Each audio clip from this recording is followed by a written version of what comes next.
பயக்கண்டும் நஞ்சுண்டமைவர் நயத்தக்க நாகரீகம் வேண்டுபவர். இது கண்ணோட்டம் என்ற அதிகாரத்துல 580வது திருக்குறளுங்க. பெயக்கண்டும் நஞ்சு உண்டு அமைவர். இப்ப யாராவது நண்பர் முந்தை இருந்தின் நட்டோர் குழுப்பின் நஞ்சு முன்பர் நனிநாகரீகன்ற ஒரு பாடலும் சங்க பாடலும் இருக்கு.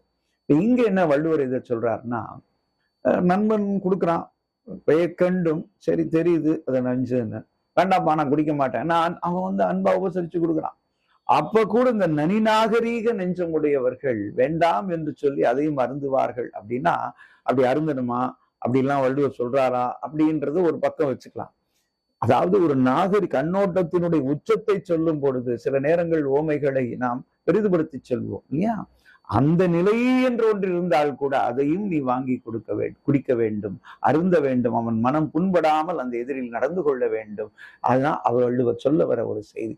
வாங்கி குடிச்சது அப்படி இல்லை, அந்த அளவு உச்சத்திலே அவனுடைய கண்ணோட்டம் இருக்க வேண்டும், பரிவு இருக்க வேண்டும், இரக்க குணம் இருக்க வேண்டும், அவனுக்கு அடுத்தவரை மதிக்கக்கூடிய மாண்பு இருக்க வேண்டும்.